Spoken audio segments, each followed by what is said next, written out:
Bismillahirrahmanirrahim. Assalamualaikum warahmatullahi wabarakatuh. Halo, jumpa lagi dengan Bu Ika. Gimana hari ini? Masih tetap semangat? Ya, kita harus tetap semangat. Kalian, bu guru, dan orang tua kalian atau mama-mama kalian harus tetap semangat walaupun kita belajar di rumah. Nah, hari ini kita akan melanjutkan pelajaran fikih. Tapi sebelum kita mulai, terlebih dahulu kita baca basmalah sama-sama, dilanjut dengan doa belajar. Bismillahirrohmanirrohim. Robbi zidni ilma warzuqni fahma, amin ya robbal alamin. Nah, alhamdulillah. Nah, coba kalian buka buku salam kalian halaman 137. Ya, kalian dengarkan apa yang ibu jelaskan. Nanti untuk ulangannya kalian baca dari bab pertama sampai bab yang ini ya, bab 3 bersuci. Ya, kalian dengarkan baik-baik. Bismillahirrahmanirrahim. Di situ ada apa? Bab 3 tentang bersuci. Nah, bersuci disebut juga dengan toharoh. Ingat, bersuci disebut juga dengan toharoh. Nah, Allah Subhanahu wa Ta'ala memerintahkan kita untuk bersuci. Bersuci dari apa? Hadas dan najis. Ketika kita akan melakukan ibadah harus suci dari hadas dan najis. Nah, hadas adalah keadaan tidak suci.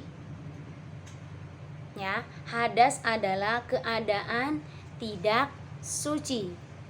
Kalau najis adalah apa? Sesuatu yang kotor. Kalau badan kamu atau baju kita terkena najis, najis itu kan sesuatu yang kotor, harus apa? Harus segera dibersihkan. Cara membersihkan najis juga berbeda-beda tergantung najis dan kotorannya. Nah, sedangkan hadas, apa hadas? Hadas adalah keadaan tidak suci. Ya, hadas adalah keadaan tidak suci. Kalian ingat, bersuci disebut juga dengan toharoh. Bersuci dari najis dan hadas. Nah, najis adalah kotoran. Hadas adalah keadaan tidak suci. Sehingga apa? Sehingga kita tidak diperbolehkan ibadah. Salah satunya adalah ibadah sholat. Nah, di sini di buku salam, hadas adalah keadaan tidak suci. Nah, hadas ada dua macam. Ya, ada hadas kecil dan hadas besar. Orang yang berhadas kecil tidak boleh sholat. Tidak boleh sholat, tidak boleh apa? Membawa dan membaca Al-Quran. Contohnya apa kalau hadas kecil? Kalau hadas kecil contohnya buang angin. Tahu buang angin? Nah, buang angin atau kentut. Nah, kalian kenal atau kentut? Nah, buang angin atau buang air kecil. Kalau buang air kecil itu pipis, ya. Nah, bersuci dari hadas kecil dilakukan dengan cara apa? Berwudu. Kamu misalkan mau megang Al-Quran atau mau sholat. Nah, kita harus apa? Harus berwudu. Nah, kalau bersuci dari hadas besar, caranya apa? Dengan mandi besar. Nah, bersuci apa? Kalian buka lagi halaman 138 ya. Pengertian najis. Tadi apa najis? Najis adalah kotoran. Ya, kotoran yang nempel. Tahu nempel? Yang melekat di badan kita, di pakaian kita, atau di tempat yang kalian duduki. Itu namanya najis. Nah, najis menyebabkan tidak sahnya ibadah sholat. Dan apabila kita terkena najis, kita harus segera apa? Bersuci dan membersihkan najis tersebut. Nah, dengan cara apa? Kalau misalkan buang air besar. Nah, kalau buang air besar atau buang air kecil, bersihinnya bagaimana dan dengan cara apa? Dengan cara istinja. Istinja artinya membersihkan kotoran setelah buang air. setelah buang air besar atau air kecil. Istinja, kalau bahasa kalian tuh cebok, tahu cebok? Nah, itu istinja ya. Istinja artinya membersihkan kotoran setelah kalian buang air besar atau buang air kecil. Halaman 138 yang C, kalian lihat jenis-jenis najis atau macam-macam najis. Najis ada 3 macam. Kalau tadi hadas ya, tadi hadas ada 2 macam, hadas besar dan hadas kecil. Nah sekarang najis ada 3 macam. Yang pertama najis ringan atau najis mukhafafah. Nah contohnya apa kalau najis mukhafafah atau najis ringan? Contohnya air kencing bayi laki-laki yang belum berumur 2 tahun yang hanya meminum air susu ibu atau ASI. Itu najis ringan atau mukhafafah. Ya, ibu ulang lagi. Najis ringan atau mukhafafah contohnya apa? Contohnya air kencing anak. Air kencing bayi laki-laki yang belum berusia 2 tahun yang hanya apa? Yang hanya minum air susu ibu atau ASI. Dia belum makan apa-apa, baru ASI aja ya. Ya, itu contoh najis mukhafafah. Yang kedua, najis sedang atau mutawasitoh. Contohnya apa? Contohnya darah, nanah, muntah, dan kotoran hewan, kotoran manusia. Nah, itu najis sedang atau mutawasitoh. Yang ketiga, najis berat atau mughalazo. Contoh najis berat adalah apa? Tangan atau badan kalian terkena air liur. Tahu air liur? Air liur itu ludah dari binatang apa? Anjing, ya. Anjing dan babi. Tapi kalau di sini kan nggak ada, jadi adanya paling anjing. Nah, kalau kalian melihat ini tangan kalian terkena apa? Air liur atau air ludah anjing, itu kan anjing suka bagaimana lidahnya? Suka melet kan? Nah, keluar apa ludah-ludah. Nah, itu contoh najis berat. Nah, yang D, cara menyucikan najis. Nah, ini cara membersihkannya. Kalau tadi macam-macam najisnya dan contohnya. Sekarang cara membersihkannya. Nah, cara membersihkan najis ringan atau najis mukhafafah dengan apa? Dengan apa? Memercikan air ke tempat yang terkena pipis. Misalkan apa ya? Baju kalian atau tempat lantai atau karpet kalian terkena air kencing bayi tapi yang belum berusia 2 tahun ya, yang hanya minum ASI. Nah, bagaimana cara membersihnya? Percikan air. Kamu begini nih, siret, kamu ambil air, kamu siretin gini aja. Tapi airnya dengan air yang bersih ya. Itu cara membersihkan najis mukhafafah atau najis ringan. Yang kedua, cara membersihkan najis sedang. Najis sedang disebut juga najis apa? Najis mutawasito. Cara bersihnya bagaimana? Nah, cara membersihkannya pertama dengan air yang suci.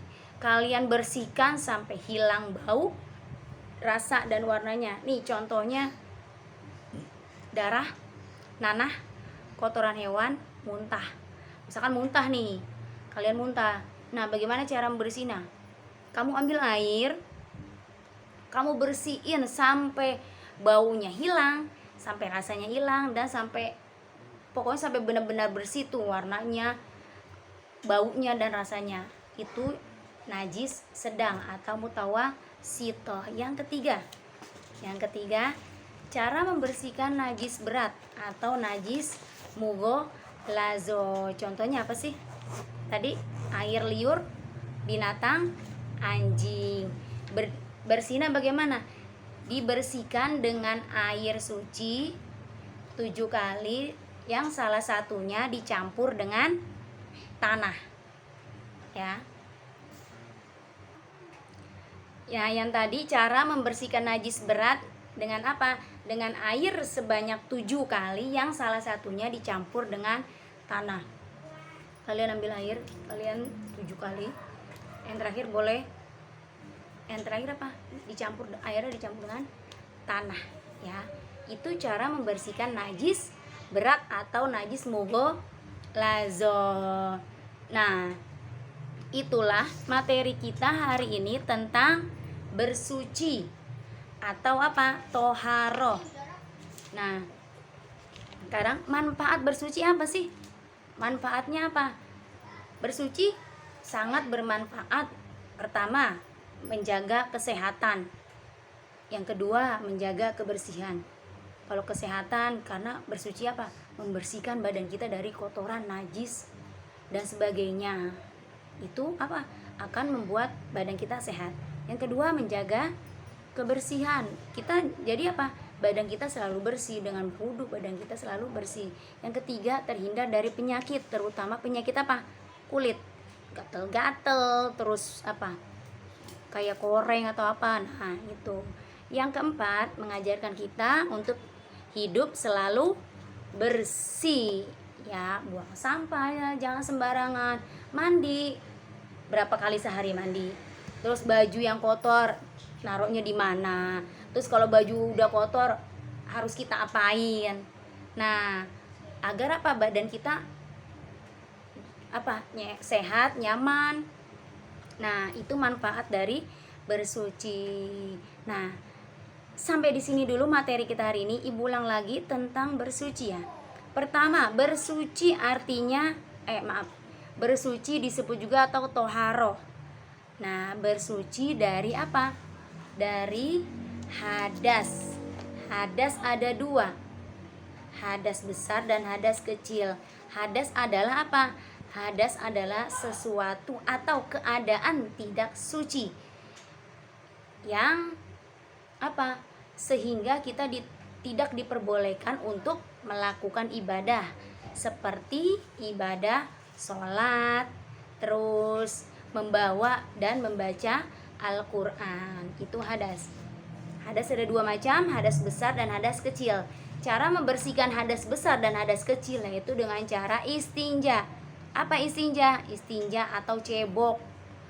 Cebok apa? Membersihkan kotoran setelah buang air besar atau buang air kecil.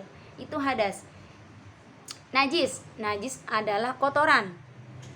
Nah, contohnya apa kalau kotoran? Kotoran ada yang apa? Yang nempel. Kotoran yang nempel di badan kita. Nah, macam-macam najis. Najis ada berapa? Ada 3. Yang pertama najis ringan atau mukhaffafah. Contohnya apa? Contohnya air kencing bayi laki-laki yang belum berusia 2 tahun yang hanya meminum air susu ibu atau ASI. Itu najis mukhaffafah. Cara membersihkannya bagaimana? Dengan cara memercikan air ke tempat yang tadi kena pipisnya sampai bersih. Yang kedua, najis mutawasito atau najis sedang. Contohnya apa? Contohnya darah, nanah, muntah, kotoran hewan, kotoran manusia. Nah, itu najis mukhaffafah atau najis sedang. Bagaimana cara membersihkannya?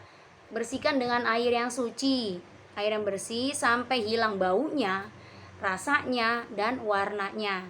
Itu najis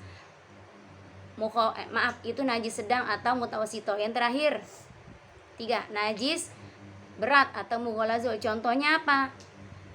Terkena air liur binatang anjing. Cara membersihkannya bagaimana? Dengan mencuci dengan air yang bersih sebanyak 7 kali yang salah satunya dicampur dengan tanah. Itu itu macam-macam najis dan cara membersihkannya. Nah, yang terakhir manfaat bersuci. Yang pertama menjaga kesehatan, menjaga kebersihan. Lalu apa lagi? Terhindar dari penyakit dan hidup akan selalu bersih. Karena kalau kita hidup bersih akan terasa apa? Nyaman, tenang, enak dilihatnya. Nah, itulah materi kita hari ini. Kurang lebihnya mohon maaf. Dan nanti untuk ulangan kalian baca ya, dari bab pertama sampai bab ini, yang bab 3 tentang apa? Bersuci. Ya, kalian pelajari apa yang sudah Ibu jelaskan. Nah, jangan banyak apa? Jangan banyak main ya. Ya. Sampai di sini dulu materi kita hari ini. Sekali lagi, kurang lebihnya mohon maaf, dan untuk tugasnya nanti Ibu share ya. Sekian, terima kasih. Wassalamualaikum warahmatullahi wabarakatuh. Selamat mengerjakan, tetap semangat, dan ingat satu, jangan ditulisin tugasnya, oke? Ya, terima kasih. Dadah.